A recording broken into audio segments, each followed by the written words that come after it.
Sur le format de l'actualité d'ici et d'ailleurs, sur Himalaya Africa Télévision, la télévision plus proche de vous à Porto-Novo au Bénin et désormais à l'international. Le journal, voici les titres à développer. Réunion technique du comité régional de pilotage du programme d'appui à la transition fiscale. Les experts de l'UEMOA sont commis depuis quelques jours du côté de l'hôtel Azalaï à Cotonou pour y réfléchir à une fiscalité plus exclusive. Toujours pour rester dans l'institution sous-régionale et cette fois-ci par rapport à une autre thématique, la CEDEAO, désormais au coude à coude avec l'Union africaine pour booster et développer les petites et moyennes entreprises. C'est à travers les travaux de la deuxième édition de la plateforme de partenariat pour le développement des PME-PMI au continent africain et sous-régional ouest-africain. Plus de détails, c'est pour tout à l'heure. Mesdames, Messieurs, merci d'être là.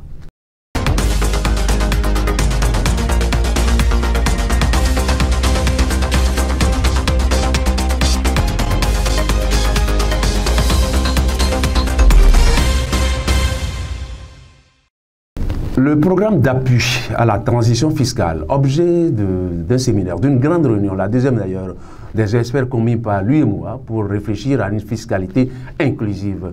Du côté d'Azalaï à Cotonou, ces experts venus des divers États membres de l'UEMOA se sont penchés sur comment booster, comment développer une fiscalité qui puisse permettre à nos divers États d'appuyer les financements des divers projets à partir des ressources intérieures issues de cette fiscalité. Suivez le reportage de Florentin Ndané et de son équipe.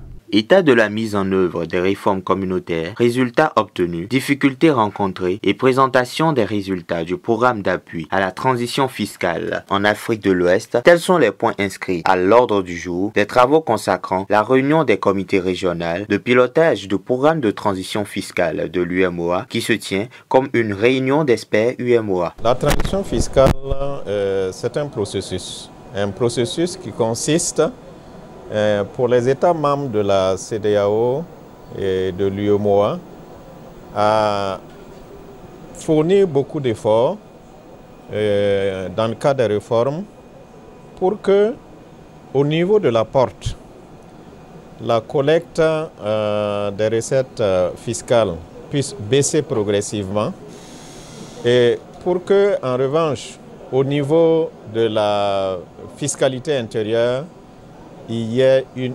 optimisation effective des recettes fiscales intérieures. Sur la base des résultats de l'étude, les États membres de l'UEMOA pourront aménager et moderniser leurs dispositifs législatifs en vue d'améliorer le système d'imposition des activités du secteur primaire de nos États. Dans le cadre de ce programme qui implique les différents États membres, nous comptons mettre l'accent sur deux aspects. D'abord, comment améliorer l'efficacité et de mobilisation des recettes en matière de taxes sur la valeur ajoutée. Je crois que dans ce cadre, nous avons eu, avec les différents acteurs, élaboré une nouvelle directive sur la TVA. Nous avons à côté la possibilité de renforcer les capacités des États membres avec un guide pratique pour optimiser le rendement de la TVA. Deuxième axe d'intervention, c'est comment améliorer la gestion des dépenses fiscales. Les dépenses fiscales, c'est les exonérations et puis toutes les mesures incitatives au profit des entreprises. Pour cela, nous avons aussi un instrument juridique nouveau. C'est une nouvelle directive, la toute nouvelle directive sur les dépenses fiscales de la CEDEAO. Le conclave technocratique de Cotonou sur la mise en œuvre de la transition fiscale dans les pays membres de l'UEMOA se veut d'offrir un nouvel horizon fiscal bénéfique à nos pays, indique le chef de mission. La mise en œuvre de bonne gestion des exonérations devrait permettre de dégager plus de ressources pour répondre, pour financer des dépenses sociales qui vont profiter à ces populations. Donc vous voyez que le fait d'avoir participé à la construction de ces outils, c'est déjà un effort considérable. Et sur le terrain, si tout se passe bien dans la mise en œuvre des règles qui sont prévues, les premiers bénéficiaires, c'est ces populations parce que nous aurons des produits sociaux. Si elles sont à exonérer, elles seront exonérées. Et nous aurons des produits exonérés. Si leur exonération n'est pas bonne, les parlementaires vont les supprimer, ce qui va permettre de mobiliser des recettes pour mieux financer les dépenses sociales dans le cadre de l'éducation et de la santé. Les assises de ce haut niveau fiscal se tiennent dans l'optique que les taux de pression fiscale dont la cible a été fixée à 20% du PIB par le pacte de convergence de stabilité et de croissance pour tous les pays UEMOA. Le développement des start-up et des petites et moyennes entreprises au plan africain et pourquoi pas aussi au niveau sous-régional ouest-africain préoccupe à plus d'un titre. Les experts de la Commission de l'Union africaine et d'autres institutions aussi y affiliées, ainsi que la Commission économique des États de l'Afrique de CEDEAO, c'est à travers la deuxième édition du programme de partenariat pour le développement des PME et PMI en Afrique et en zone CEDEAO.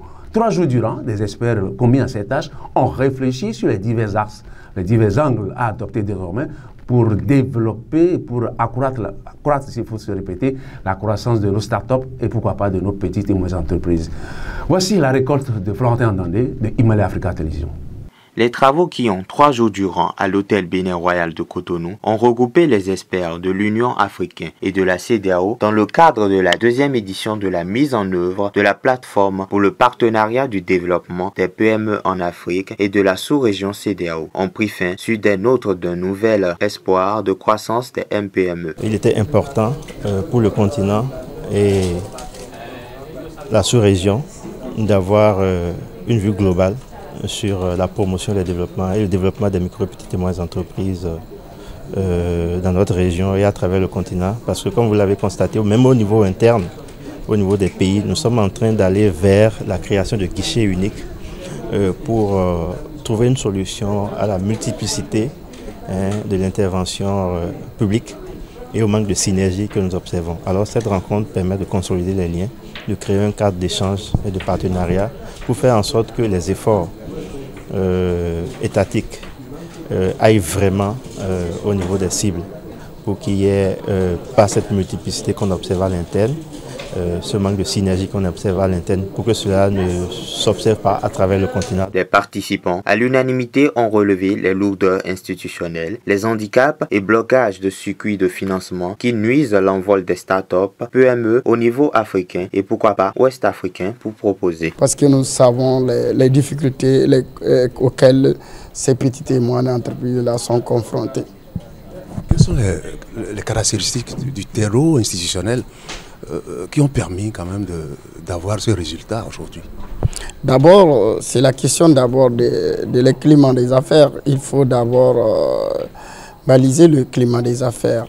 Il faut que les règles de normalisation, les règles de formalisation, parce que vous savez que nos économies sont à 70-80% du secteur informel, qu'il y ait de l'assouplissement dans les règles fiscales, dans les impositions, et aussi que ces PME accèdent d'abord aux sources de financement viables et pérennes et qu'ils puissent aussi accéder à l'énergie, ça aussi c'est un élément important, qu'ils puissent avoir aussi la capacité donc en termes de ressources humaines pour se développer. L'autre aspect, à ne point occulter, et qui mérite qu'on s'y attarde si nous voulons un horizon responsable aux exigences de l'ordre mondial de l'économie est. L'idée, c'est aider nos PME parce que nous savons qu'ils sont en difficulté financière.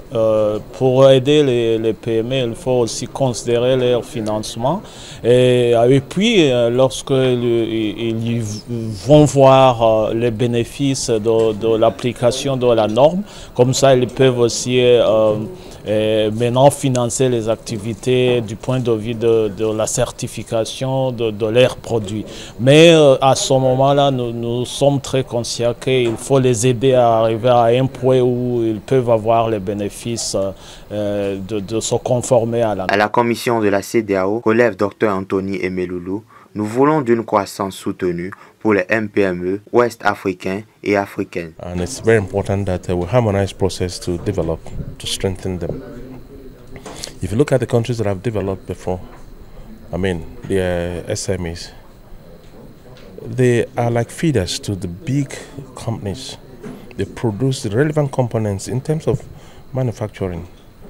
It is important that we harmonize processes in view of the continental free trade.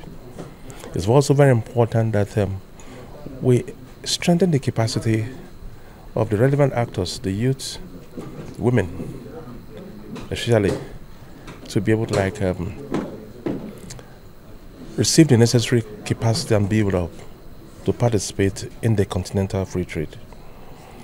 Most importantly, it is also very, very important that we support them financially, beyond capacities financially, to be able to ensure that the standards are also kept. Les travaux de Cotonou, en clair, marquent le départ et ou d'une genèse de formation des MPME. L'objectif, créer une croissance durable pour des emplois durables, conclut le responsable à la division secteur privé CEDEAO. Aouda NEPAD, vous ne le connaissez pas trop, c'est peut-être la nouvelle branche technique que le NEPAD a pris pour être plus efficace sur le continent africain en matière de développement et de croissance économique pour nos divers États.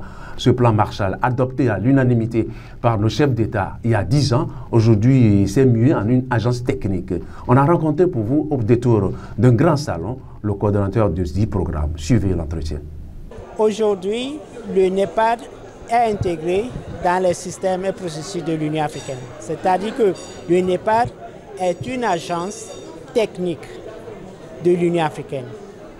Et le NEPAD, Aouda NEPAD, c'est la transformation qui permet de donner un mandat plus élargi au NEPAD. Le NEPAD, c'est un programme de développement. Mais il faut une institution qui, à la base, se charge de ce développement. Donc, l'agence de développement que nous avons maintenant, qui s'appelle Aouda NEPAD. Le focus, encore comme je le disais, c'est l'infrastructure, la connectivité, le changement climatique, l'agriculture, la transformation des produits agricoles en termes d'agrobusiness et l'industrialisation. L'industrialisation est très importante. Vous vous souvenez, il y a de cela en novembre, il y a un sommet de Niamey où un champion, un chef d'État, le président son excellence Mohamed Bazoum du Niger, a été nommé champion de l'industrialisation de l'Afrique, qui nous permet de transformer notre économie. L'Afrique aujourd'hui est le continent, on dirait, le moins développé, mais c'est un continent où l'investissement est très rentable. Les investisseurs viennent en Afrique parce que le taux d'investissement et le retour en investissement est très élevé. Donc on a un environnement propice qui permet aux pays africains de se développer. Mais pour ce développement, il faut un mécanisme en place. Et c'est pour cela qu'au NEPAD, nous avons, et sous l'impulsion et la direction des chefs d'État, en particulier le président M. Talon, son excellence M. Talon, et les autres chefs d'État, ont indiqué clairement l'objectif que le NEPAD doit poursuivre. Parmi ces objectifs, comme je vous l'ai dit, il y a l'industrialisation, l'énergie, l'infrastructure. On ne peut pas se développer si on n'a pas d'infrastructure, s'il n'y a pas d'énergie. La santé. Actuellement, par exemple, ce que nous faisons, c'est de créer l'agence africaine de médecine, basée à Kigali, qui permettra de créer d'autres entreprises, d'autres usines dans le domaine de la médecine et de la pharmacie. Vous vous souvenez de l'effet de Covid-19, comment les États africains ont souffert. Donc pour nous, au NEPAD, nous prenons cela sérieusement et nous sommes en train de créer des programmes qui permettront de créer des usines pharmaceutiques en Afrique. Et c'est ça, certaines de ces orientations importantes que les chefs d'État nous ont données comme objectif d'atteindre d'ici dans la deuxième décennie d'implantation de l'agenda 2063. Donc nous sommes à clair alignement avec l'agenda 2063 et tout ce que nous faisons. Les programmes phares de l'agenda 2063 sont ces programmes que nous sommes en train de mettre en œuvre sur le continent. Donc nous sommes au Bénin actuellement dans ce cadre-là. le cas de lancer un programme, non seulement pour les jeunes, mais aussi pour tout le monde. C'est un programme universel où tout le monde, entrepreneur, peut s'enregistrer, se former, se connecter, faire le networking avec d'autres entrepreneurs de par le continent et vendre leurs produits. Les Béninois sont des entrepreneurs, ils sont nés entrepreneurs, mais il faut des ouvertures. Pour nous, c'est l'ouverture sur le continent et sur le monde entier. Donc, en lançant aujourd'hui ce programme au Bénin, nous comptons d'ici quelques jours l'adhésion massive des entrepreneurs béninois afin qu'ils puissent bénéficier de ces outils que nous avons mis à leur disposition. La santé de la reproduction préoccupe à plus d'un titre les 13 États membres de la CEDEAO, ceci à travers l'alerte précoce. Comment fournir à temps réel? Comment rompre le cycle d'expiration de ces divers produits utiles dans la santé de la reproduction dans tel ou tel pays en cas de rupture? Des experts commis par les 13 États membres de la zone CEDEAO sont réunis depuis peu aussi du côté de Azalaï à Cotonou pour se pencher sur la question et adopter de nouvelles réformes très harmonisées. Suivez le reportage de Florentin Ndondé et de son équipe. Les initiatives de renforcement des capacités telles que celle-ci où l'accent est mis sur la formation du personnel clé de la gestion de la chaîne d'approvisionnement ainsi que sur le renforcement des capacités de participants sur les avantages multiples s'inscrivent d'ailleurs parfaitement dans les mécanismes des alertes précoces des produits de la santé de la reproduction mis en place au plan sous-régional ouest-africain. Donc c'est un système qui permet, disons, de créer l'alerte autour de la disponibilité des produits de la santé de la reproduction. Ce système, c'est un réseau mondial et au niveau de l'Afrique de l'Ouest, de la CEDEAO, c'est l'OAS qui coordonne au niveau régional. Et ce système, en fait, il met en relation ceux qui fabriquent ces produits, ceux qui les achètent, ceux qui les transportent, et bien sûr aussi les utilisateurs. Donc c'est un système vraiment qui met en réseau tout ce monde-là pour permettre donc de suivre leur disponibilité, pour aussi alerter en cas de risque de rupture ou de risque de péremption. C'est pourquoi les participants venus de tous les pays membres de la CEDEAO sont présents à Azalaï Cotonou pour y réfléchir. Et la présence des experts au rendez-vous de Cotonou, rendez-vous annuel d'ailleurs, fait partie des mécanismes de financement régional MFR des produits de la santé reproductive. Nous sommes là cette semaine pour, comme vous l'avez dit, accompagner un peu ce processus-là, parce qu'en termes de plateforme, c'est la qualité de données qui est entrée qui sort. Il n'y a pas de la magie. Et donc, dans un tel contexte, il faut absolument travailler avec les fournisseurs de données sur la triangulation des informations avant qu'elles ne soient validées dans la plateforme. Donc, nous sommes ici cette semaine-là pour former les fournisseurs de données des 15 pays de la CEDEAO. Donc, vous allez voir que tous les pays sont représentés dans la salle. Dans la salle cette semaine-là, nous allons les former sur la triangulation et également discuter un peu par rapport à l'échange des produits. La finalité de cette plateforme, c'est comment accompagner les pays à pouvoir améliorer la visibilité de la chaîne d'approvisionnement. Il s'agira 2 jours durant donc pour les participants regroupés en panel à l'hôtel Azalaï de Cotonou et d'exposer les cas de chaque pays, les difficultés et les réactions obtenues inhérentes dans les cas de rupture et de péremption, voire d'expiration des produits de santé reproductive. Toutefois, qu'un pays membre du réseau de ces pays partis se trouve confronté à tel ou tel défi ou tel problème. Je pense que c'est un grand défi de la CEDEAO. Pour votre information, la CEDEAO est composée de 8 pays francophones, de 5 pays anglophones et de 2 pays lusophones qui parlent le portugais, j'ai nommé le Cap-Vert, la Guinée-Bissau. Le système à lui-même, c'est un réseau. Donc c'est un réseau, on veut juste suivre la disponibilité de ces produits. D'abord s'assurer que ceux qui les fabriquent. Parce que pour fabriquer, il faut déjà une certaine demande. Et à ceux qui transportent, il ne faut pas qu'au cours de la chaîne de transport qu'il y ait des pertes ou qu'il y ait des péremptions.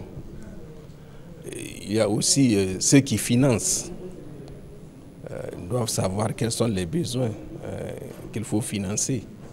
Ceux qui distribuent aussi, on doit s'assurer qu'au dernier kilomètre, le produit est disponible. Donc voilà, c'est de ça qu'il s'agit, c'est vraiment de renforcer ceux qui existent en faisant adhérer plus de pays. Parce que plus les pays sont dans ce réseau, plus ça permettra d'éviter, d'assurer, disons, la disponibilité. Ça permettra d'éviter les gaspillages. Parce qu'il n'y aura pas de stockage, de surstockage, il n'y aura pas de péremption. Il y a des mécanismes de transfert entre les pays. Dès qu'un pays est en surstock et qu'un autre est dans le besoin, le mécanisme, l'alerte est donnée et le transfert est assuré, est organisé pour que vraiment qu'il y ait la disponibilité, mais qu'on évite les gaspillages. Les Assises de Cotonou offrent ainsi une opportunité véhémente de développer et de consolider l'opérationnalisation de cette plateforme et de la durabilité et de la visibilité du planning familial mondial, dont Global FP20 en est le socle. Mesdames, Messieurs, c'est la fin de cette édition, mais retenez pour les idées fortes que nous partageons comme à l'accoutumée, qu'aujourd'hui, plus que jamais, évitez que l'immuable n'habite vos murs. Je reprends. Évitez que l'immuable n'habite vos murs, mais plutôt en votre personne. Et là, vous serez des personnes lentes, des personnes continuelles, utiles pour la vie. Prenez soin de vous. Chaque jour, c'est une vie. Merci d'avoir été là.